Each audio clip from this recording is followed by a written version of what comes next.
सुमन लता जी जी, आइए। आप सभी को सादर नमस्ते। ईश्वर भक्ति का नमस्ते। गाना। हे नाथ मेरे मन का अज्ञान मिटा देना, आई हूँ शरण तेरी, इतनी सी दया करना। हे नाथ मेरे मन का अज्ञान मिटा देना, आई हूँ शरण तेरी, इतनी सी दया करना। वेदों में कहा भगवन तुम हो अंतर्यामी, संसार में जो भी तुम हो सबके स्वामी। देकर सद्बुद्धि हमें सन्मार्ग दिखा देना, हे नाथ मेरे मन का अज्ञान मिटा देना। चाहे कितना भी धन हो पर अहम न हो मन में, सेवा का भाव रहे और ध्यान रहे तुझ में। हे करुणा के सागर, इतनी तो दया करना, हे नाथ मेरे मन का अज्ञान मिटा देना। तुम जगत नियंता, तेरी महिमा आली, कभी रात है अंधेरी, कभी सूरज की है लाली। हे प्रभु मेरे जीवन को सन्मार्ग दिखा देना, हे नाथ मेरे मन का अज्ञान मिटा देना। सत्कर्म करूं हरदम, दुष्कर्म से मैं भागूं, सोई हूँ अब तक मैं प्रभु, अब तो मैं जागूं। जो राह सुपथ की हो वह राह दिखा देना, हे नाथ मेरे मन का अज्ञान मिटा देना। आई हूँ शरण तेरी, इतनी सी दया करना, हे नाथ मेरे मन का अज्ञान मिटा देना। निष्पाप हो मन में मेरा वर दे विश्व देवा, मैं निर्जल भाव से करती रहूं सेवा। विनती है यीशु मन की, हे ईश्वर निभा देना, हे नाथ मेरे मन की अज्ञान मिटा देना।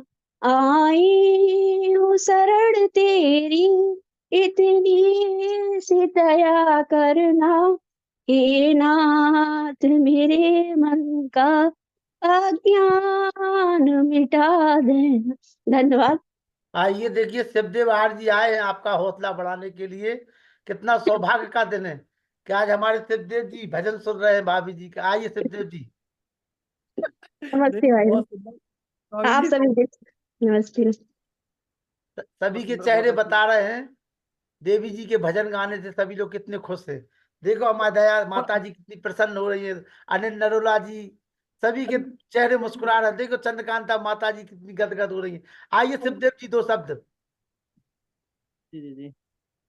पहले शुरू हो जाए, फिर मैं एक बार मैं देख लेता हूँ नहीं नहीं, विषय आदि। अभी आपने जी जी। सुमन जी का भजन सुना, इस पे दो शब्द कह दीजिए। हाँ हाँ, ना ना ना। बस जी। कि भद्र पुरुषों की साष्टांग उपस्थिति को मैं नमन करता हूँ। सभी श्रोतागण क्योंकि कोई भी कार्यक्रम तभी सफल होता है जब उसके श्रोता सुधीजन हो। और आज अभी हम कर रहे थे, भाभी जी का भजन हम श्रवण कर रहे थे। ये एक अनुपम उपलब्धि है हमारे परिवार की। श्री शिक्षक लखनलाल आर्य जी, आर्य जी का जीवन तो हम सब अच्छी तरीके से भी परिचित है, किंतु सबसे कठिन काम होता है कि अपना जो गृहस्थ है वो भी इन कार्यों से जुड़े। तो आर्य जी की बेटी का भी आपने कई बार भजन सुने होंगे। सुपुत्र का भी आपने कार्य देखा, गुरुकुल कुरुक्षेत्र में पढ़ता है, बहुत ही अब तो वो टॉपर भी हो गया, उसका सिलेक्शन भी हो चुका है, बहुत अच्छा कार्य कर रहा है। उसको भी हमने यदा कदा आभासीय पटल के माध्यम से सुना। और ये एक नई श्रृंखला आरंभ की कि इन्होंने अपनी सहधर्मिणी को, भाभी जी को इस कार्य से संयुक्त किया और एक उत्साह देने का कार्य किया। क्योंकि कई बार क्या होता है कि आर्य जी तो पूरे दिन कार्य में लगे रहते हैं और साथ साथ में जो भाभी जी है वो देख करके बड़ी परेशान होती हैं कि कहीं ऐसा ना हो जाए कि क्या बोलते ये तो लगे रहे और मैं क्या बोलते चौका चूल्हा करती रहूं, मैं रसोई में रहूं, तो इसलिए वो गुस्सा ना हो। तो इसलिए आर्य जी ने प्रयास किया कि उसको कैसे कार्य में जोड़ा जाए। तो ऐसे घर का जो गृहस्थ है वो ठीक तरीके से चल सकता है। तो हमें भी, हम सबको भी यही प्रेरणा लेनी चाहिए कि हमें अगर अपने घर घर गृहस्थी को ठीक चलाना है तो दोनों लोगों को जुड़ करके हमें इस तरीके के कार्यों में जुड़ना होगा। तभी तो वो सब लोग हमारी भावनाओं से जुड़ सकेंगे। और जब भावनाओं से जुड़ेंगे तो हम हमारे जो घर के जो गृहस्थ के दोनों पहिए हैं सही ढंग से गति कर सकेंगे। और भाभी जी को हार्दिक शुभकामनाएं। इस आभासीय पटल पर जुड़े हुए सभी सुधीजनों को, समस्त श्रोताओं को, समस्त विद्वज्जनों को मेरा प्रणाम। और इस और तरीके से कार्यक्रम संचालित होता रहे। बहुत सुंदर कार्यक्रम संचालित हो रहा निश्चित है। रूप से सभी सभी आज और आचार्य शिवदेव जी ने को जो हमारे मन शुभकामनाएं। जी आचार्य शिवदेव जी ने हमारे मन के भावों को प्रकट किया है और निश्चित रूप से यही हमारी मजबूरी है। अगर हम इस तरह से उत्साह नहीं बढ़ाएंगे तो हम भी कुछ नहीं कर पाएंगे। आइए, मुनि पुरुषोत्तम वानप्रस्थी जी हमेशा शिकायत रहती थी मुनि जी को कि सुमन जी से भजन गवाइए, सुमन जी भजन गाएंगी, कब गाएंगी? तो आज देखिए मुनि जी भजन गा दिया है, अब आ जाइए आप, दो शब्द बोलिए जी के लिए। ओम। जी अभी सम्माननीय महान भावों के लिए सादर नमस्ते, शिवदेव जी के लिए भी सादर नमस्ते।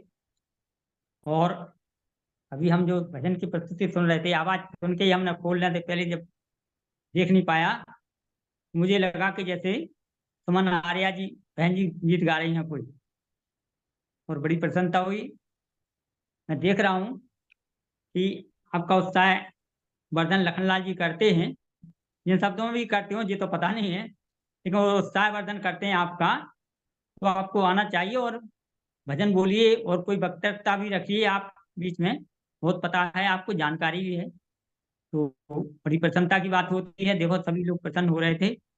और दूसरे लोगों के जब भजन होते हैं ना तो प्रसन्न नहीं होते हैं, कोई सुनते हैं प्रसन्न तो होते हैं, मन में होते हैं, चेहरे पर मुस्कान भी बिखरती है। लेकिन सुमन बहन जी के भजन के गाने से अंदर की प्रसन्नता भी बाहर फूट के आ रही थी सभी के चेहरों पर।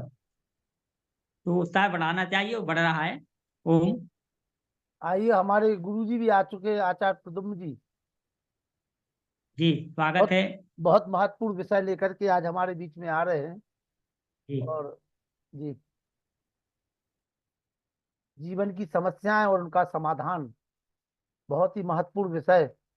आचार्य डॉक्टर प्रद्युम्न जी, हम सभी का सौभाग्य रहता है कि रविवार को हम उनके दर्शन कर पाते हैं और उनके मुखारबिंद से के जो वैदिक सिद्धांत चिंतन है उसको हम जान पाते हैं। आचार्य प्रद्युम्न जी, सादर चरण स्पर्श, स्वागत, वंदन, अभिनंदन। ओम श्री परमात्मने नमः। ओम श्री गुरुभ्यो नमः। ओम मातृशक्तये नमः। ओम असतो मा सद्गमय तमसो मा ज्योतिर्गमय मृत्योर्मामृतं गमय। ओम शांति शांति शांति। ओम श्री गुरुभ्यो नमः।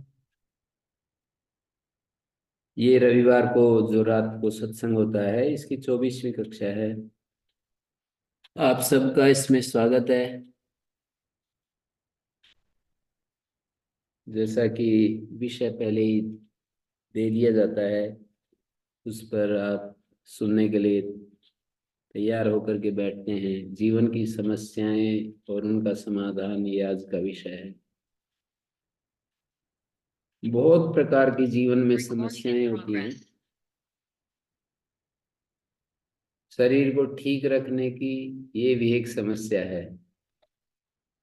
यदि हम शरीर को लेकर के चलते हैं, जो दिखाई दे रहा है साफ साफ, तो इस शरीर की सबसे बड़ी समस्या है, इसको निरोग रखा जाए, स्वस्थ रखा जाए, स्फूर्तिमान रखा जाए इसको।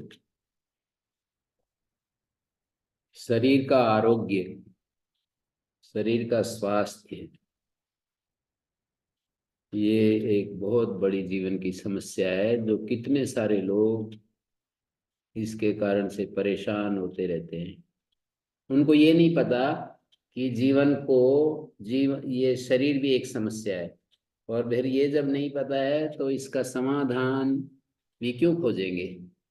तो जीवन की इस समस्या का जो समाधान है, वो तभी तो हम खोजना चाहेंगे कि ये एक समस्या है। यदि ये अस्वस्थ रहता है, शरीर निरोग नहीं रहता है, शरीर शिथिल रहता है, तो हमारे लिए, मानिए जैसे हम यात्रा करते हैं और यात्रा के लिए जो गाड़ी होती है वो खराब हुई खड़ी रहे, तो हम यात्रा में निकल पड़े, लेकिन हम लक्ष्य पर कैसे पहुंचेंगे।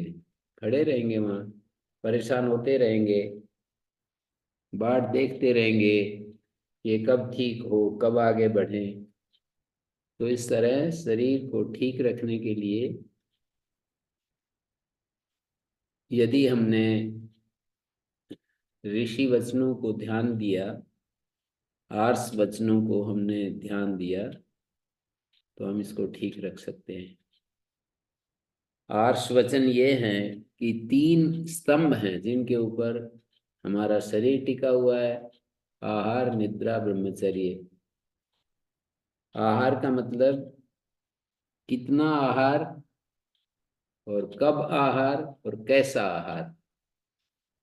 कितना, कब और कैसा, इसका यदि हमने आकलन कर लिया, ठीक से निर्णय कर लिया, तीनों का उत्तर ठीक से पा लिया, कितना आहार, मित भुक,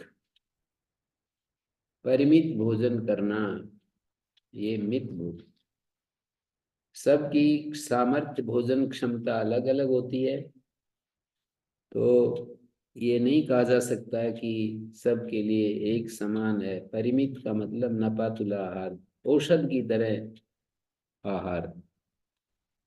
औषध की तरह आहार नहीं होगा तो आहार, तो औषध को आहार की तरह खाना पड़ेगा। जो औषध होती हैं उनको आहार की तरह सेवन करना पड़ेगा। तो ये हमें हमेशा ध्यान रखना चाहिए कि कितना आहार, परिमित आहार। परिमित का मतलब कम नहीं होता, परिमित का मतलब नपातुला। अपनी शरीर की क्षमता, सामर्थ्य। खाने के बाद यदि पेट में भारीपन महसूस होता है, और हमारे पेट के जो अगल बगल होती है ना, उसमें यदि थोड़ी वो हो जाती है, शास्त्र में ऐसे कहा है कि ये जो हमारे अगल बगल होती है, उसमें यदि हमारे को, बैठिए, चेयर पे बैठ जाओ। तो ऐसे कहते हैं कि यदि हम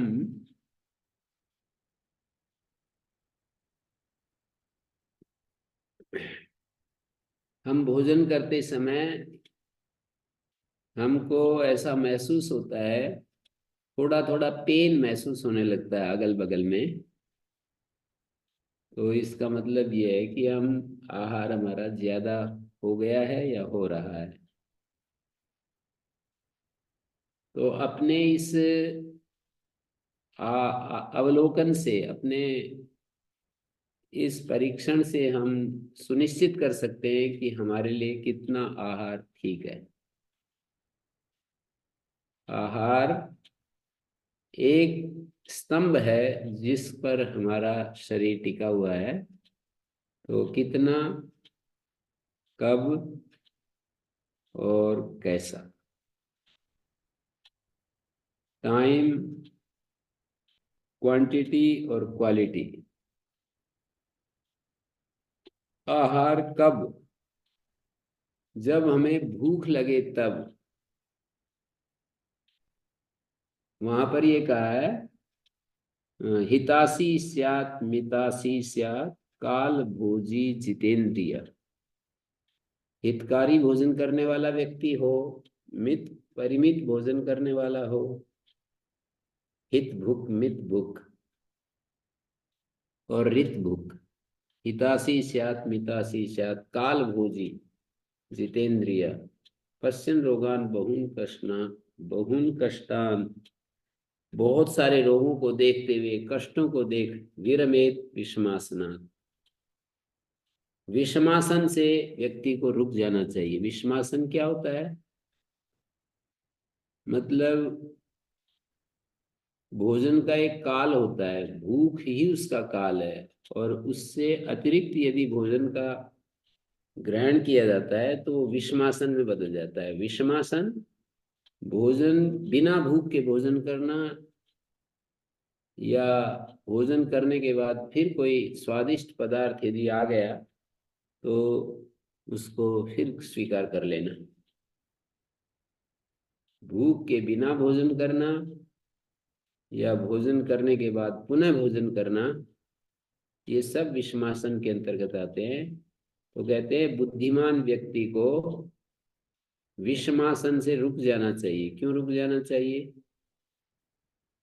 तो बोल रहे हैं कि इसलिए रुक जाना चाहिए कि रोग बहुत सारे हैं और उन रोगों से कष्ट बहुत होते हैं।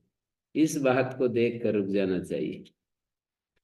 पश्यन् रोगान बहुन कष्टान बुद्धिमान विषमासनात्। बुद्धिमान व्यक्ति को विषमासन से परहेज कर लेना चाहिए। भाई विषमासन नहीं होना चाहिए। आदमी एक टाइम निश्चित कर लेता है कि मैं इस समय खाऊंगा, और फिर अगले समय मान लीजिए उसने 10 बजे का समय निश्चित किया, और 10 बजे का वो जो समय निश्चित किया उसको 10 बजे के समय भूख नहीं लग रही है, क्योंकि पहले दिन रात के समय उसने ज्यादा भोजन कर लिया था। तो ज्यादा भोजन कर लेगा तो अगले समय भूख लगेगी नहीं। भूख लगेगी नहीं और समय निश्चित कर रखा है, तो फिर वो आम और अजीर्ण और न जाने किस किस में बदलता जाएगा, और ऐसे होता रहेगा। उतना मेहनत परिश्रम करते नहीं है। ये सारे नियम उन लोगों के लिए लागू होते हैं जिनको बैठने का काम ज्यादा होता है और शरीर से श्रम नहीं कर पाते हैं। जो सुबह से शाम तक कस्सी का काम करते हैं, खेत में काम करते हैं, या सड़कों के ऊपर काम करते हैं, मेहनत करते हैं, पुरुषार्थ करते हैं, उनके लिए ये सब शास्त्र के जो नियम हैं वो सब अपने आप ठीक हो जाते हैं। मेहनत से भोजन सब जीर्ण हो जाता है। तो इसलिए हम पहले निवेदन करें, जैसे दुकान पर बैठने वाले लोग, विद्वान लोग, पढ़ने पढ़ाने वाले लोग, मतलब व्यापाररत और विद्वान लोग, इन दो के लिए विशेष करके नियम बनाए गए हैं। शास्त्र के जो नियम हैं, इन दो को ज्यादा ही शास्त्र का अनुपालन करना पड़ेगा यदि कोई ठीक रहना चाहता है। तो अध्यापक हैं, लेखक हैं, पुरोहित हैं, इन सब को शरीर का श्रम होता नहीं है, और भोजन यदि उनको अच्छा मिलता है तो ये एक समस्या, भोजन दवा की तरह हम यदि लेते हैं तब तो ठीक रहता है, नहीं तो भोजन ही एक समस्या बन जाता है। भोजन ही हमारे लिए दुखों का पैदा करने वाला हो जाता है, दुख मिटाने की जगह दुख लाने वाला हो जाता है। तो हम देख रहे हैं जीवन की क्या समस्याएं हैं, कैसे समाधान करें। तो पहले शरीर को ही पकड़ेंगे तो यही एक समस्या बन जाता है ना, बना हुआ है शरीर, एक समस्या बना हुआ है। तो इसके लिए हमने कहा कि भोजन को पकड़ना पड़ेगा, कितना भोजन, कब भोजन और कैसा भोजन। हमारी प्रकृति के अनुसार, प्रकृति के अनुकूल यदि भोजन किया जाए तब तो ठीक है। हमारी पित्त प्रकृति है और फिर और भी गर्म भोजन करते चले जा रहे हैं, काली मिर्च, सौंठ, पीपल, अदरक, ऐसी ऐसी चीजों का सेवन करते जा रहे हैं, तो पित्त तो फिर और बढ़ेगा। हमारी कफ प्रकृति है और चिकने पदार्थ, कफ वृद्धि कारक जो पदार्थ है, घी, चिकनाई, मधुर रस, इन सब का हम सेवन करते जा रहे हैं तो कफ की वृद्धि हो जाएगी। कफ प्रकृति वाला व्यक्ति यदि उष्ण भोजन करेगा, मतलब काली मिर्च, सौंठ, पीपल आदि, जैसे सर्दी के समय तो विशेष करके, तो वो नियंत्रित रहेंगी सारी चीजें। ये सब देखना, आयुर्वेद का ज्ञान भी चाहिए कि क्या भोजन, कैसा भोजन, क्या भोजन, एक ही बात है। कितना भोजन, कब भोजन, ये तो आपको पता चल गया कि जब भूख लगे तब भोजन। और कितना भोजन, पेट का 4 हिस्से यदि हम बना लें तो यूं कहते हैं, एक मैं और स्वामी जी महाराज मिलने के लिए, एक दीर्घायु सन्यासी थे, अब तो नहीं रहे, कहते थे कि 108 वर्ष के हैं। तो फिर उनसे प्रश्न करने लगे कि आपके दीर्घ आयुष्य का क्या राज है। उस समय भी बोल रहे थे, बात कर रहे थे, बिल्कुल ऐसे बैठे हुए थे, उपदेश कर रहे थे। तो उन्होंने कहा कि मैं अपने पेट के 4 भाग बना करके रखता हूँ, उसमें एक हिस्सा खाली रखता हूँ, 3 हिस्से मैं उसको भोजन से, आहार से, पानी से, तरल पदार्थ से, लिक्विड से, उससे मैं पूरा करता हूँ। और एक बात, यदि व्यक्ति फल खाए, जूस पिए, तो कितना भी खाएगा वो हानि नहीं करेगा। पेट भर का भी खा ले, यदि जैसे संतरा खा ले पेट भर करके, और लिक्विड वाले जो फल हैं उनको खा ले, तो वो वैसे हानि नहीं करते हैं, थोड़ी देर बाद सायंकाल तक अपने आप ठीक हो जाएंगे। पर जैसे बहुत गरिष्ठ भोजन होता है और फिर भी हम अ, पूरा कुछ भी हमने पेट में जगह नहीं छोड़ी, जितनी भूख थी तृप्ति पर्यंत खा लिया, तो वो निश्चित रूप से समस्या पैदा करेगा। तो इसलिए ये देखना पड़ता है कि भोजन में कैसा कर रहा हूँ। रोटी, चावल, दाल इत्यादि खा रहे हैं, साथ में घी भी अच्छा ले रहे हैं, तो फिर ध्यान देना पड़ेगा, एक हिस्सा पेट का खाली रखना पड़ेगा। और आजकल तो आहार का, ये बहुत सारे रोग इसी के कारण से हो रहे हैं कि हमारी एक डॉक्टर सुजाता बहन है, बड़े आचार्य विजयपाल प्रचेता की बेटी है, आयुर्वेद में बहुत ही पारंगत हैं,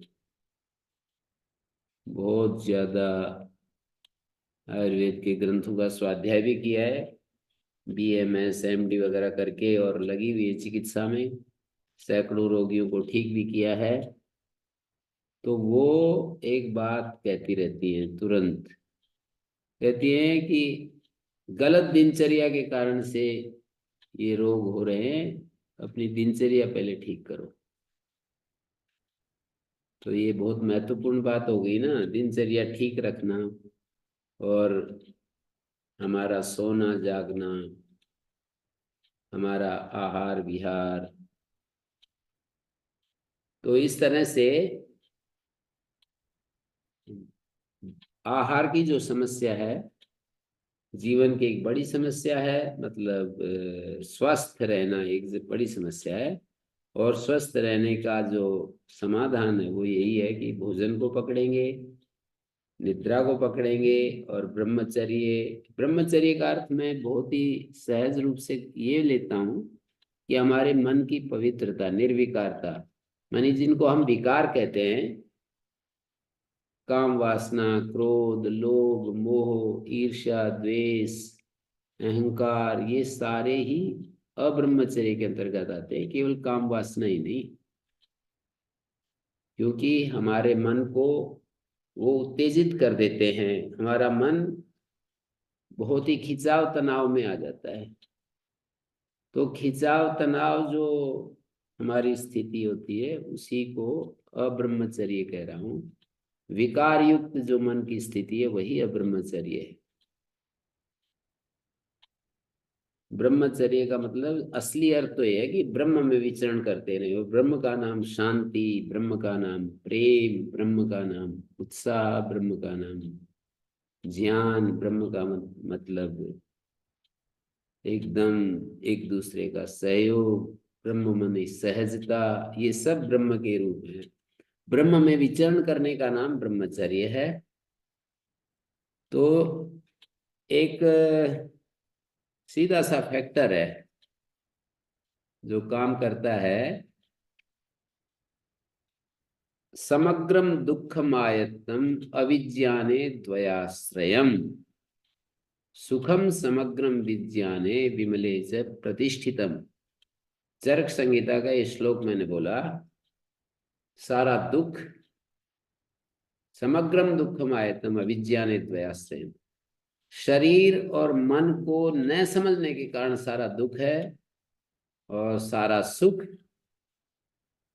इन दोनों के विमल विज्ञान में प्रतिष्ठित है। शरीर और मन का विमल विज्ञान यदि हमें पता हो तो शरीर बिल्कुल ठीक रहेगा, मन भी ठीक रहेगा।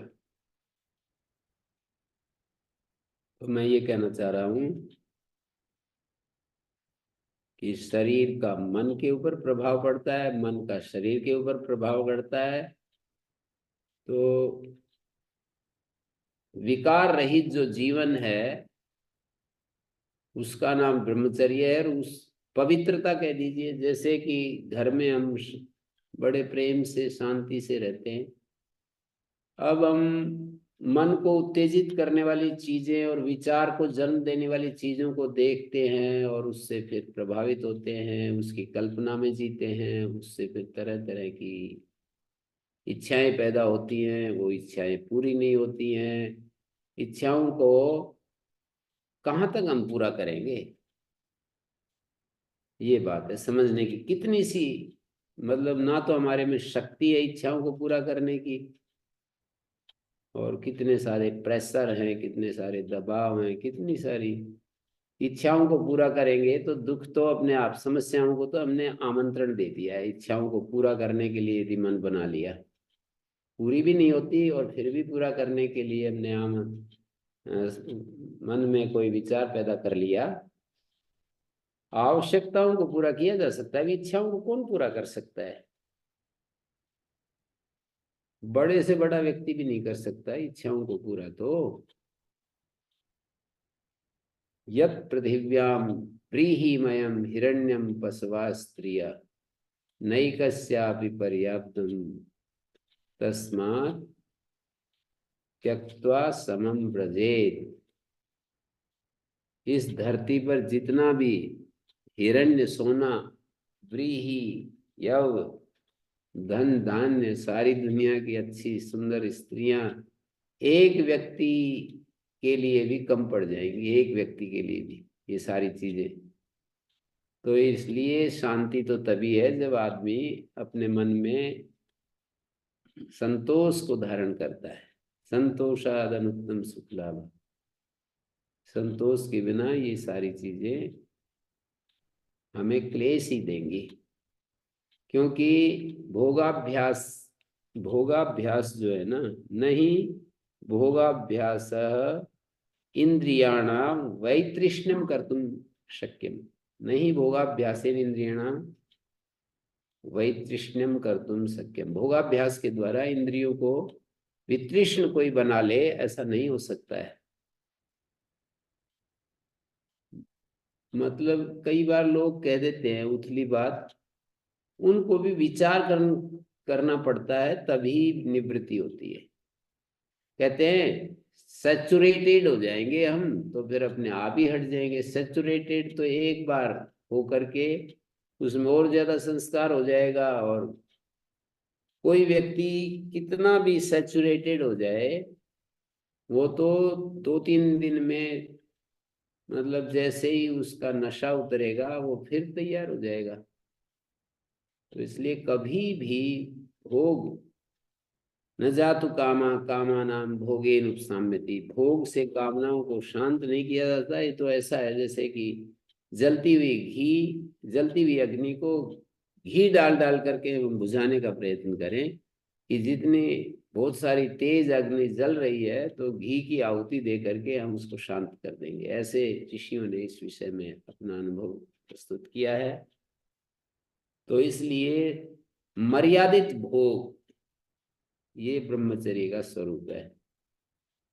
मर्यादित भोग के बिना कोई भी व्यक्ति ना शरीर को ठीक रख सकता है, ना मन को ठीक रख सकता है।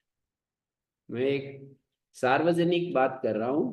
जो योगी लोग हैं और जीवन के परम लक्ष्य की तरफ जिनको पहुंचना है और उसको चाहते हैं, उनके लिए तो भोग से पूरा वितृष्ण होना पड़ता है, पूर्ण भोग से निवृत्ति करनी पड़ती है। लेकिन संसार में रहते हुए गृहस्थ लोगों के लिए भी ये बात तो आवश्यक है कि उन्हें मर्यादित भोग को अपने जीवन का आधार बनाना पड़ता है सुखी होने के लिए। मतलब शरीर की जो समस्या है और मन की जो समस्या है स्वस्थ रखने की, उसके लिए हमें भोगों से अपने आप को बचाना पड़ता है। नहीं करेंगे तो इसके परिणाम दुख के सिवाय, समस्या के सिवाय कुछ नहीं है। कितना विचार करके आदमी देखेगा तो यही निष्कर्ष निकलेगा। तो इसलिए जो है ना, कोई व्यक्ति वास्तव में यदि अपने जीवन को समस्या में देख रहा है तो उसे मन को भी साथ रखना पड़ेगा। शरीर की समस्या मन के साथ समाधान को प्राप्त होगी। हमारा व्यक्तित्व केवल सोमेटिक नहीं है, साइकोसोमेटिक बोलते हैं, माने मनोदैहिक है हमारा व्यक्तित्व। मन का प्रभाव, महाभाष्य, पतंजलि मुनि महाभाष्यकार हुए हैं, उन्होंने किसी प्रसंग में महाभाष्य में 2 जगह एक ही वाक्य आते हैं, 2 जगह बोले हैं, दो आत्मानो शरीर आत्मा अंतरात्मा च, 2 आत्माएं हमारे अंदर, एक शरीर आत्मा, शरीर को भी आत्मा कहा है, और एक अंतरात्मा। शरीर आत्मा तत्कर्म करोति येन अंतरात्मा सुख दुखे अनुभवति, अंतरात्मा तत्कर्म करोति येन शरीर आत्मा सुख दुखे अनुभवति। शरीर आत्मा वो काम करता है जिससे अंतरात्मा सुखी दुखी होता है, और अंतरात्मा वो काम करता है जिससे शरीर आत्मा को सुख दुख होता है। शरीर आत्मा का जैसे हम मोटा सा एक व्यवहार करके देख सकते हैं। शरीर आत्मा गर्मी का समय हो और ठंडे ठंडे पानी, खूब गर्मी पड़ रही हो 50 डिग्री, और हम ठंडे पानी में स्नान करके और ऐसी जगह बैठ जाएं जहाँ हवा लग रही हो, हवा चल रही हो, तो हमारा मन भी खुश हो जाएगा। और जब जलती हुई जगह में हम बैठेंगे तो मन भी थोड़ा उद्विग्न हो जाता है, बेचैन हो जाता है। शरीर का मन पर और मन का शरीर के ऊपर। जैसे कोई व्यक्ति स्वस्थ है, सारी बातें हैं, पर उसको कोई सूचना मिल जाती है किसी प्रिय व्यक्ति का वियोग हो गया। प्रिय व्यक्ति के वियोग से मन क्लेशित हो जाता है और उसका शरीर के ऊपर भी प्रभाव पड़ता है। शरीर जो है उसको भूख लगना बंद हो जाती है, पाचन क्रिया मंद पड़ जाती है। माने हमारे को मन का क्लेश हुआ था और वो शरीर प्रभावित हो गया, और शरीर को कुछ अच्छा होता है, मन खुश हो जाता है। मन के प्रसन्न होने से जाठराग्नि, पाचक अग्नि भी ठीक होती है। और यदि हमारा जाठराग्नि मंद पड़ जाए, ठीक ना हो, पेट गड़बड़ हो, तो ये सब आप लोग यहाँ पर वैद्य लोग भी बैठे हैं, और ये जो है ना नोएडा से आए हुए ये चिकित्सा करते हैं हमारे योगी जी, तो ये अच्छे से समझते हैं, रोगियों के संपर्क में रहते हैं, और ये अच्छे से जानते हैं विराज जी वगैरह कि कैसे ये शरीर ठीक रहता है और कैसे ये गड़बड़ होता है। तो मैंने जीवन की समस्याएं और उनके समाधान इस विषय पर कुछ अपने विचार रखने चाहे, और उसमें सबसे पहले मैंने शरीर को पकड़ा कि जीवन की समस्याओं में, ज्वलंत समस्याओं में शरीर को ठीक रखना बहुत बड़ी समस्या है। पर इसको कोई समस्या तो माने, यूं कहते हैं दवाई ले लेंगे, शरीर कुछ गड़बड़ होगा तो दवाई ले लेंगे, दवाई कुछ इफेक्ट करेगी, बैड इफेक्ट करेगी तो एक और दवाई ले लेंगे। हमारे एक मित्र थे यहाँ पर, हमें पढ़ाते भी थे मेडिकल साइंस, बहुत उन्होंने सैकड़ों कक्षाएं ली होंगी शरीर विज्ञान के ऊपर, बहुत अच्छे, अभी तो नहीं रहे, बहुत ही अच्छे डॉक्टर थे। मतलब डॉक्टर तो कम थे पर वो प्रोफेसर ज्यादा थे। हमारे एक आचार्य जी यहाँ आए 1 महीने के लिए, डॉक्टर विजय पाल जी, विद्या वारिधि होते थे रेवली के, तो यहाँ आकर के रहे थे। तो वो भी बैठते थे उस क्लास में और बोले, भाई ये तो डॉक्टर तो कम है, प्रोफेसर ज्यादा हैं, इतना अच्छे से सारी चीजें एक्सप्लेन करते हैं। तो मैं बोला, डॉक्टर साहब ये जो है ना आप लोग दवाई देते हो तो ये बहुत ही, इससे ये समस्याएं हो जाती। बोले ये समस्याएं तो उसके लिए हम एक और दवाई दे देंगे। फिर हमने कहा कि एक और दवाई दोगे फिर एक और समस्या आ जाएगी। बोले वो उसके लिए फिर एक और दवा दे देंगे। तो उस पैथी में यही सिखाया जाता है कि समस्या होती है तो इन सिम्टम्स में ये दवाई, ये सॉल्ट प्रयोग किया जाता है, फिर कुछ और गड़बड़ हो तो कुछ और सॉल्ट दे देते हैं। तो ऐसे नहीं है, आयुर्वेद समग्र विज्ञान है, और आयुर्वेद में माने स्वस्थस्य स्वास्थ्य रक्षणम विकार प्रशमनम च, स्वस्थ व्यक्ति को कैसे स्वस्थ रखा जाए और कैसे विकारों को शांत किया जाए, उभरे हुए विकारों को कैसे शांत करते हैं, शांत रखते हैं, और स्वास्थ्य की कैसे रक्षा। वो जो बहुत सारा हमने एक आयुर्वेद के उन प्रसंगों को अलग छांट करके इकट्ठा किया है, आयुर्वेदामृतम नाम दिया है उस पुस्तक का।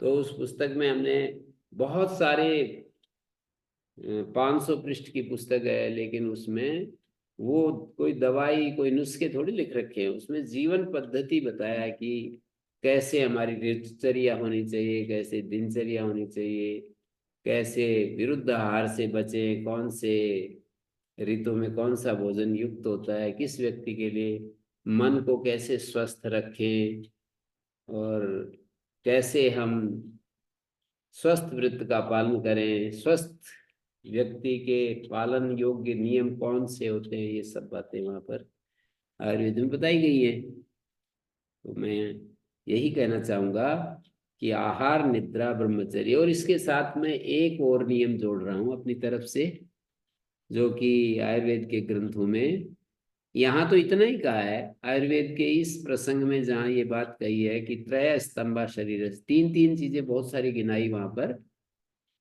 तीन तीन चीजों के गिनाते समय आहार, निद्रा, ब्रह्मचर्य, तीन चीजें गिना दी, और तीन चीजें, 3 रोग मार्ग हैं, और 3 ये हैं, 3 ये हैं, बहुत सारी गिना दी।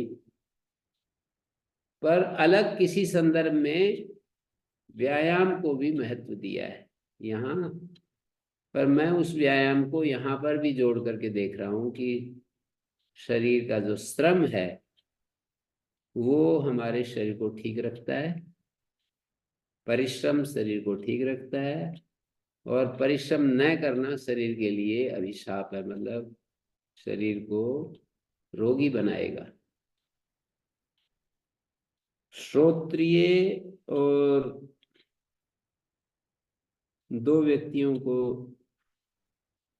वहां पर कहा है, जो श्रोत्रिय और दुकान पर जो ये बैठे रहते हैं ना, सामान बेचने वाले वैश्य लोग, मैंने पहले ही निवेदन कर दिया कि इन दो के लिए है विशेष रूप से सारी दिनचर्या नियम आदि, क्योंकि जो भागदौड़ में है उनको क्या दिक्कत है, वो कुछ आगे पीछे भी करेंगे तो श्रम से उनकी प्रदीप्त अग्नि जो है सारे दोषों को भी जला देती है। वात पित्त कफ 3 दोष होते हैं, सप्त धातु होती है, उनका बैलेंस बना रहता है। वे जो है धातुएं और दोष जो है श्रृंखल नहीं होते।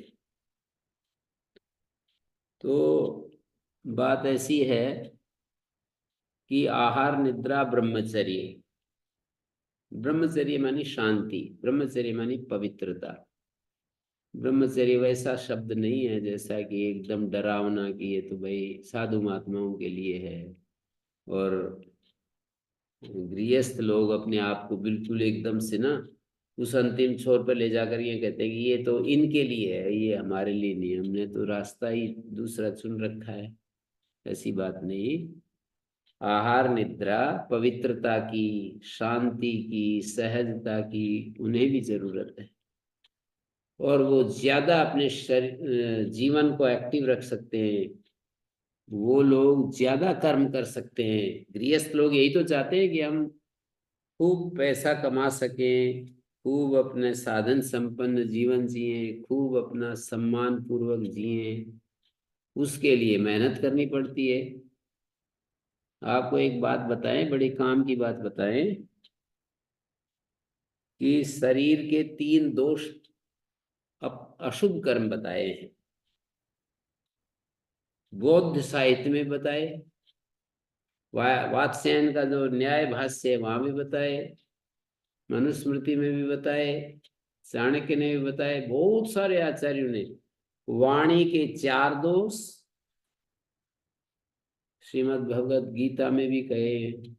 वाणी के 4 दोष, मन के 3 दोष, और दोष क्या मतलब अशुभ कर्म। मन के 3 अशुभ कर्म है, वाणी के 4 अशुभ कर्म है, शरीर के 3 अशुभ कर्म है। तो शरीर के 3 अशुभ कर्मों में एक का हिंसा करना, मार काट करना दूसरों को, जैसे बहुत सारे कौम के लोग, कई कई खूंखार कौम है ना, वो बस यही काम करती रहती है, काटते रहते हैं। शरीर से ही तो होगा ये काटना पीटना। तो शरीर का एक पाप कर्म है हिंसा। शरीर का दूसरा पाप कर्म है चोरी, हाथ से किसी चीज को चोरी इसलिए पाप मानते हैं कि वस्तुएं, अन्न आदि चीजें व्यक्तियों के प्राण जैसे होते हैं, और किसी व्यक्ति के प्राण लेने जैसा होता है। जैसे हिंसा वैसे ही चोरी। तो व्यक्तियों के एक प्रकार से चोरी करके हम उसके प्राण को ही ले लेते हैं। और तीसरा उन्होंने प्रतिषिद्ध मैथुन शब्द का प्रयोग किया है। शास्त्रकारों ने जिस मैथुन का प्रतिषेध किया है, उस मैथुन का आचरण करना ये पाप कर्म है। तो वहां पर पुण्य कर्म कौन से हैं ये भी बताया। शरीर से व्यक्ति प्रवृत्त होता है तो 3 पाप करता है और 3 ही पुण्य करता है। हिंसा की जगह वो रक्षा करता है, दूसरों की रक्षा करता है, और चोरी की जगह दान देता है, दूसरों को वस्तु सप्लाई करता है, बांटता है। और तीसरा प्रतिषिद्ध मैथुन का जो उन्होंने दिया है विकल्प, कि ये व्यक्ति शारीर भोगों को छोड़ देता है, माने स्पर्श इंद्रिय के सुख से जब अलग हो जाता है तो क्या करता है, तो कहते हैं सेवा करता है। माने बहुत ज्यादा वो कर्मठ हो जाता है, बहुत ज्यादा कर्मशील हो जाता है, अधिक वो उत्साह में होता है ब्रह्मचर्य से। माने विषयों में मन को ना लगाने से, ब्रह्मचर्य का मतलब विषयों में शब्द स्पर्श रूप रस गंध की कल्पना हम करते रहते हैं कि ये शब्द कैसे हैं, ये इसका स्पर्श कैसा है, इसका रूप कैसा है, इसका रस कैसा है, इसकी गंध कैसी है। इन्हीं सब चीजों के बारे में सोचते हुए हम सुख लेना चाहते हैं अपोजिट सेक्स से। तो उन्होंने कहा कि जब व्यक्ति इस विचार से ऊपर उठता है तो सेवा करता है। मैं सेवा की तरफ ध्यान दिलाना चाह रहा हूं कि और अधिक हम सेवा, और अधिक हम सुख बांटते हैं, और अधिक हम मतलब अपने काम को तत्परता से संपन्न करते हैं। तो आहार निद्रा ब्रह्मचर्य के द्वारा हम अपने शरीर को ठीक रखते हैं। ब्रह्मचर्य मानी मन की शांति, मन की शांति शरीर को प्रभावित करती है, शरीर ठीक रहता है। बस इतना सा एक कार्य कारण का नियम यहाँ पर प्रस्तुत किया गया है कि ब्रह्मचर्य का अर्थ है व्यक्ति जो है सहज जीवन जीता है। ब्रह्मचर्य मानी सहज जीवन। जैसे अभी आप लोग मेरी बात सुन रहे हैं, बैठे हुए हैं, तो आपके मन बिल्कुल खाली है, सहज जीवन कहलाता है ये। अभी आप ऐसा उछल कूद नहीं कर रहा है मन, कोई आपको इच्छा नहीं है कि कोई कल्पना, कोई विचार भाव, कोई किसी प्रकार का विकार आपको नहीं सता रहा, तो मन कितना प्रसन्न है अभी इस स्थिति में। ये ऐसी स्थिति है कि जिसमें कितना, तो आहार निद्रा ब्रह्मचर्य ये 3 साधन है जिससे शरीर ठीक रहता है। कोई व्यक्ति अपने शरीर को ठीक रखना चाहता है तो आहार निद्रा ब्रह्मचर्य इन 3 खंभों की रक्षा करनी पड़ेगी। एक खंभा यदि डाल दिया, नींद को मतलब बिल्कुल कम सोना और बहुत ज्यादा सोना दोनों ही शरीर के लिए खराब होते हैं। और दिन में रात सोने के लिए मैंने प्रयोग करके देखा, जैसे दिन में इसलिए नींद आती है कि रात को यदि हम नींद पूरी ना करें तो दिन में नींद आएगी। रात को यदि निद्रा पूरी ना हो, कम नींद लें, मैंने अच्छे से प्रयोग करके देख लिया, ये तो समझ में आ गई मेरे को। तो हम यदि रात को अच्छे से नींद आ जाती है, सो लेते हैं, तो मैं कुछ दिन से प्रयोग कर रहा हूँ, बिल्कुल नींद ही नहीं आती दिन में। क्योंकि रात को मैं थोड़ा जल्दी सोने लग गया और फिर वो अपने आप आंख खुल जाती है ना। तो कोई एक हमारे वो थे, अभी भी है शायद, विदेश में रहते हैं, हरिश्चंद्र जी। तो वो कहते हैं कि आदमी को अलार्म से या किसी व्यक्ति से नहीं उठना चाहिए, वो ऐसा सोना चाहिए उसकी आंख स्वतः खुल जाए, तो उसमें उसको बहुत ही सुख मिलेगा, उसको बहुत ही शरीर में पॉजिटिव प्रभाव होंगे। तो आहार निद्रा और ब्रह्मचर्य और व्यायाम, चौथा साधन भी जोड़ लेना चाहिए। और उसके लिए व्यायाम, प्राणायाम, दंड बैठक, दौड़ धूप, तैरना, घुड़सवारी, ये सारे अलग अलग जिसको जैसा मिल जाए। घुड़सवारी में भी व्यायाम बहुत होता है। एक हमारे मित्र बता रहे थे कि हम 15-20 किलोमीटर घोड़े पर दौड़ते हैं तो बहुत ही पेट का एक्सरसाइज बहुत अच्छी हो जाती है। तो बार बार पेट जो है ना उसकी एक्सरसाइज होती है उसमें भी। तो पहले के जो ये पैर की और पेट की दो की एक्सरसाइज बहुत अच्छी होती है, ऐसे बता रहे थे। तो मैं कह रहा राजा लोग जो है ना बहुत लंबी लंबी घुड़सवारी करते थे, तो ऐसे ही धीरे धीरे अपने आप बलवान हो जाते थे। व्यायामशाला भी होती थी, व्यायामशाला में भी जाते थे, पर क्षत्रियों को, मेरे सिद्धांत ने भी एक जगह लिखा है, क्षत्रियों को बहुत दृढ़ांग और बलवान होना चाहिए। उस समय की आवश्यकता थी, जरूरत थी, इसलिए स्वयं युद्ध में जाना पड़ता था राजाओं को। तो शरीर का आरोग्य ये बहुत बड़ा हमारे जीवन के पहला सुख निरोगी काया, दूजा सुख घर में हो माया, ऐसे बोलते हैं ना।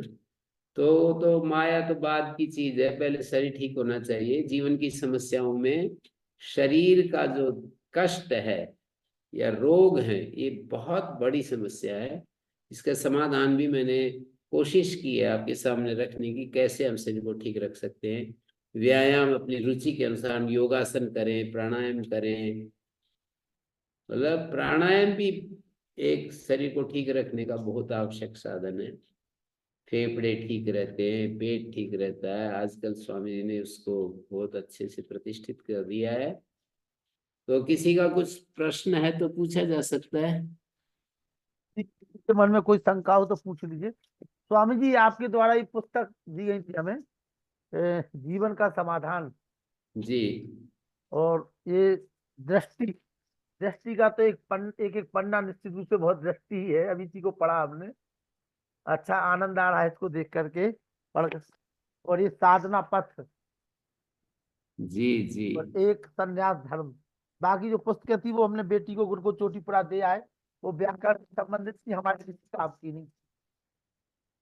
जी, वहां तो पहले ही मैंने भेज रखी बहुत सारी किताबें। अच्छा ये सही, फिर भी हमने कहा चलो बेटी की पढ़ लेगी, वो व्याकरण अच्छा जाएगी।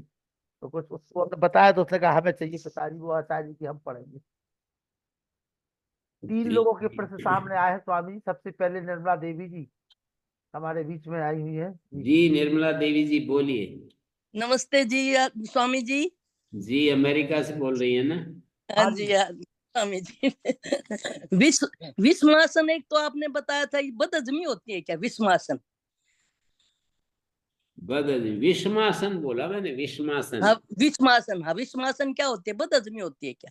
हाँ, बदहजमी भी लगा लो। बिना भूख के भोजन करना, भोजन के अध्यसन माने भोजन के ऊपर भोजन अध्यसन कहलाता है, और बिना समय के भोजन करना अर्थात बिना भूख के भोजन करना विषमासन होता है। बदहजमी तो एक अलग प्रकार का उसका परिणाम होता है, विषमासन का परिणाम बदहजमी होता है। ठीक है, हाँ जी। दूसरा मेरा प्रश्न था स्वामी जी कि जैसे ये योग उसमें स्वामी रामदेव जी बोलते हैं कि भाई कपालभाति वो कर लो, अनुलोम विलोम, लेकिन जी, पतंजलि में तो ऐसा नहीं, उसमें तो 4 प्राणायाम बताए।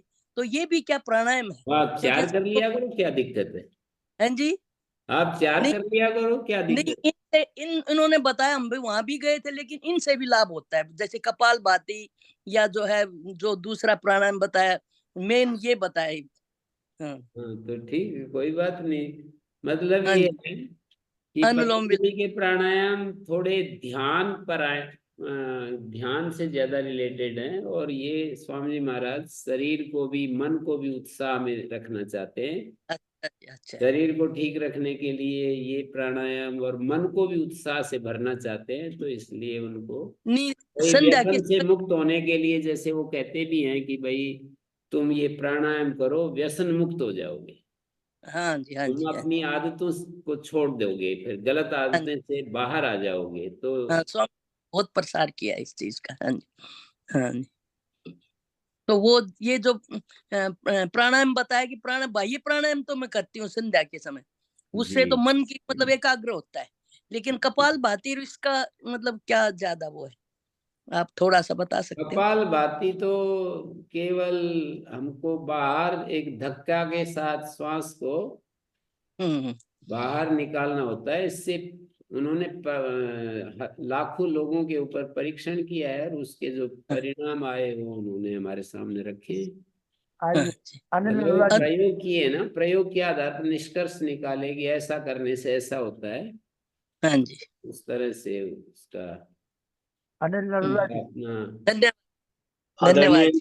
अनिल अरोड़ा आदरणीय जी। आचार्य, आदरणीय आचार्य बोलिए साहब, बोलिए। आज आपने बहुत ही महत्वपूर्ण विषय पर अपना व्याख्यान दिया और उससे आप तो बहुत हर बार ऐसे ही कहते हो कि बहुत महत्वपूर्ण विषय पर व्याख्यान वास्तव है। में वास्तव में आपके व्याख्यान से बहुत ही लाभ होता है। अच्छा, हमेशा आपका व्याख्यान अच्छा ही होता है, बल्कि मैं तो कहता हूँ उसको बार बार सुनने लायक होता है आपका व्याख्यान जो है। और आज जैसा आपने बताया तो वास्तव में ही कहा भी जाता है कि आपका सबसे अच्छा साथी जो है वो आपका शरीर ही है। तो स्वामी जी, मैं आपसे एक बात ये पूछना चाहता था कि जैसे आप तो स्वामी रामदेव जी के साथ रहे हैं, उनके साथ रहते हैं और उनसे आपका वार्तालाप भी होता है। आजकल क्या प्रवृत्ति होती है कि जरा सा हल्का सा बुखार हुआ, पैरासिटामोल ले लिया, कोई हल्का सा कहीं दर्द हुआ तो पेन किलर ले लिया, कहीं खांसी हुई तो कफ सिरप पी लिया, और जरा जरा बात पर मतलब क्रिटिकल बीमारियां जो हैं उनकी बात तो अलग है, लेकिन सामान्य बीमारियों के बारे में मैंने कई बार कई लेखों में पढ़ा है कि अगर आदमी कोई भी दवाई न ले और प्राकृतिक उपचार करे, और जैसा आपने भोजन के ऊपर नियंत्रण बताया, आत्म संयम बताया, तो बिना दवाई के भी व्यक्ति ठीक हो सकता है। तो आपका तो इस बारे में क्या विचार है, इसके लिए कृपया बताएं। नहीं, विचार क्या है, आप जो कह रहे हैं सही, ऐसा ही मैं भी सोचता हूँ। जी आप जो जैसा बोल रहे हैं वही मुझे भी लगता है। पहला जी ठक्कर जी। नमस्ते गुरुजी। ओम नमो आपने नमः। हाँ एक चीज पे ध्यान देना था कि वायु जब प्रकोप होता है तो कौन सी बीमारी होती है और कौन सा खुराक से होती है? वायु के प्रकोप से दर्द होते हैं, जितने भी दर्द होते हैं ना शरीर में, जी जो दर्द होते हैं वो वायु के प्रकोप से होते हैं। कहीं जोड़ों में दर्द, और जी कमर में जी जी दर्द, जी जी साइटिका, जी और तरह तरह के कंधों में दर्द, पैर जी में कौन दर्द, कौन सा घुटनों में। खुराक अवॉइड करें, नहीं लेना चाहिए? हाँ, वायु मतलब अलग अलग प्रकृति होती है ना, 3 प्रकृतियां हैं, और 3 तो सामान्य बताई। कभी कभी 2 के कॉम्बिनेशन में भी प्रकृति होती है। जैसे किसी किसी का शरीर वात पित्त, कहीं कहीं किसी का पित्त कफ, किसी का कफ वात, ऐसे 2 करके भी होती है।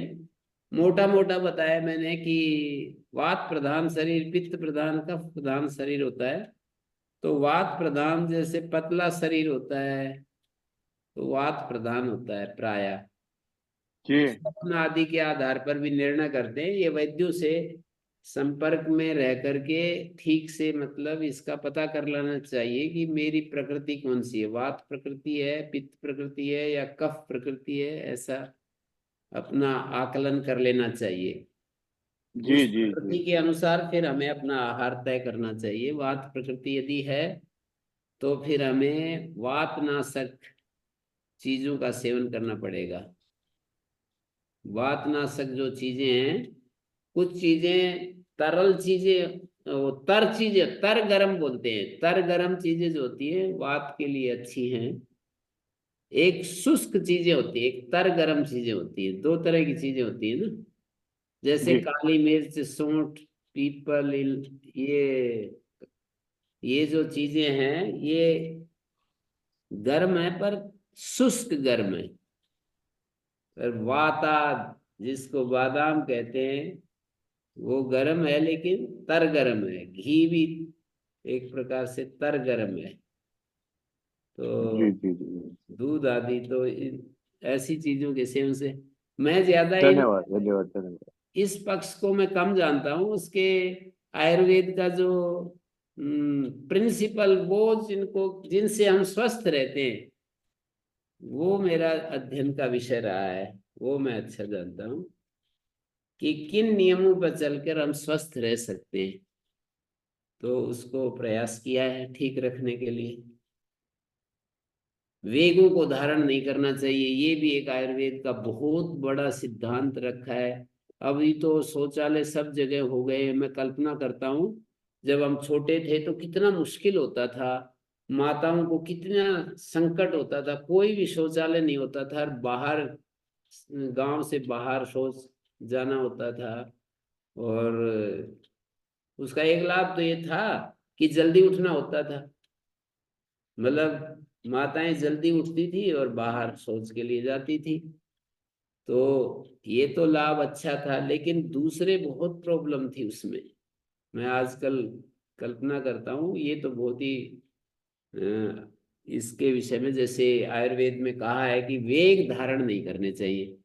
कई प्रकार के 12-13 वेग गिनाए हैं, जैसे आंसू भी एक वेग बताया, छींक आना भी एक वेग है, और जम्भाई आना भी एक वेग है, और मूत्र का वेग, शौच का वेग, लैट्रिन का वेग, ये सारे वेग हैं। तो इन वेगों को धारण नहीं करना चाहिए कभी भी। मानस वेगों को तो हमेशा धारण करना चाहिए, पर शारीर वेगों को धारण नहीं करना चाहिए। तो आजकल तो शौचालय घर घर में है, तो भाई अपना चले जाते हैं, पर उस समय के हिसाब से कैसे जीवन जीते थे वो, इसलिए आयुर्वेद के आचार्यों ने वेग, आजकल ऐसी समस्या नहीं होती, फिर भी होती है थोड़ी थोड़ी, कई बार हम ही फंस जाते हैं, मतलब कहीं सभा में बैठे हों और कभी बहुत विद्वानों के बीच में बैठे हों, बड़ा मुश्किल हो जाता है उठना। तो ये भी एक बहुत आवश्यक है शरीर को ठीक रखने के लिए, नियम पालन में, कि हम लघु शंका का और शौच का जो वेग होता है ना, विशेष रूप से इन दो वेगों को भी हम यदि रोक लें, मतलब दूर रह जाए, इन वेगों से मुक्त रहें, वेगों का धारण ना करें, जैसे क्रोध है, लोभ है, मोह है, ईर्ष्या है, द्वेष है, कहते हैं इन वेगों को तो रोकना चाहिए, और शरीर के रोगों को, शरीर के वेगों को कभी नहीं रोकना चाहिए। ये दो बात भी यदि हम पालन करेंगे तो इससे भी हमें लाभ हो जाएगा शरीर को ठीक रखने का। आप समझ पाए मेरी बात? शरीर के वेग और मन के वेग, मन के वेगों को तो रोक लेना चाहिए, रोक करके उनको समाप्त कर देना चाहिए, पर शारीर रोग वेगों को कभी नहीं रोकना चाहिए। हाँ जी, और कोई? प्रेम सर तिवारी।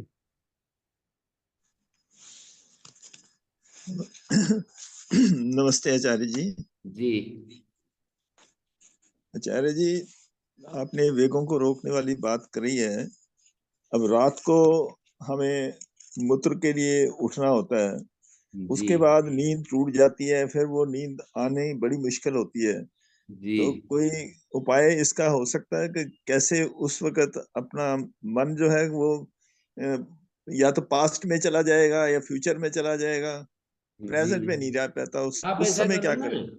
सायकाल थोड़ा सा पहले भोजन करो, और कुछ इसके लड्डू बनवा लो, क्या बोलते हैं, ऐसी चीज खाओ, आप तिल के लड्डू बनवा लो, हम्म, और खजूर खाओ।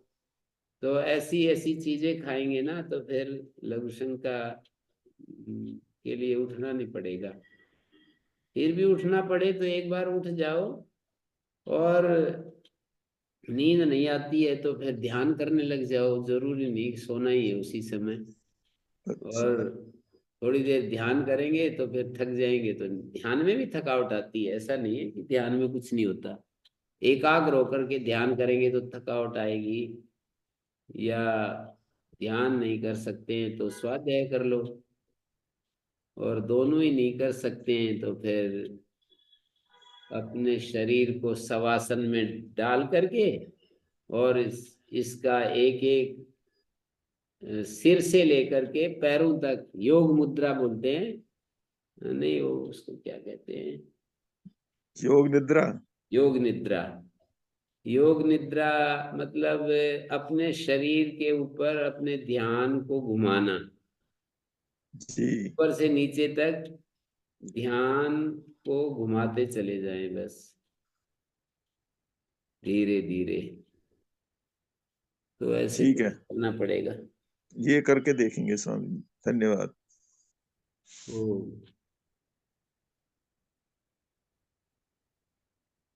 हाँ जी, हो गया है, जय बोल दें।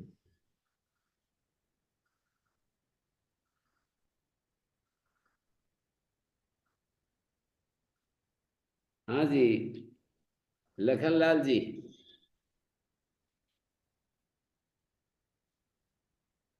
इंटरनेट कट गए, कटे तो नहीं। Recording stopped. हाँ जी लखनलाल जी।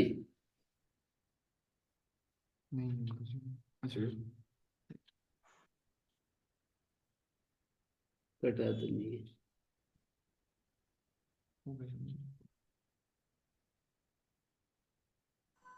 ओम द्यौः शान्तिरन्तरिक्षं शान्तिः पृथिवी शान्तिरापः शान्तिरोषधय शान्तिः वनस्पतय शान्तिर्विश्वे देवाः शान्तिर्ब्रह्म शान्ति सर्वं शान्तिः शान्तिरेव शान्तिः सामा शान्तिरेधि। ओम शांति शांति शांति। जो बोले सो अभय वैदिक धर्म वैदिक की धर्म जय की हो। जय। सच्चिदानंद भगवान की जय हो। जय महर्षि दयानंद की जय हो। जय हो। कुंवर विरजानंद की जय हो। जय हो। मर्यादा पुरुषोत्तम रामचंद्र की जय हो। जय हो। योगेश्वर कृष्ण चंद्र की जय हो। जय हो। सभी संत महात्माओं की जय हो। जय हो। वैदिक ध्वनि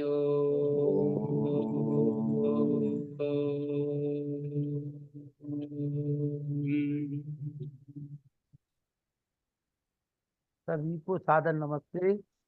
आचार्य जी को सर सादर चरण स्पर्श वंदन। अगली बार भी इसी विषय पर बोलेंगे, जीवन की समस्याएं और समाधान। आज तो एक ही समस्या को हमने लिया, अगली बार फिर दूसरी हाँ, ये तो काफी मानसिक ये मानसिक काफी लंबा बोलेंगे। विषय है। ये विषय चाहिए इसको। और मानसिक में सब परेशान। ये महत्वपूर्ण विषय भी है और सब लोगों को आवश्यक भी है जीवन का समाधान। तो निश्चित रूप से इस विषय को लंबा चलना चाहिए। और ये पुस्तक स्वामी जी की लिखी हुई हमारे हाथ में है। बहुत अच्छी पुस्तक आपने लिखी हुई है आचार्य प्रद्युम्न जी की। चलिए कल मुलाकात करते हैं नए विद्वान से, नए विषय के साथ में। कल आप सुनेंगे आर्य जगत के मूर्धन विद्वान सम्मानी डॉक्टर अखिलेश शर्मा, जलगांव महाराष्ट्र। 18-19 2 दिन का समय है। आप जरूर जो है ज्यादा से ज्यादा लोगों को जोड़िए और उनको सुनिए। सभी को सादर नमस्कार।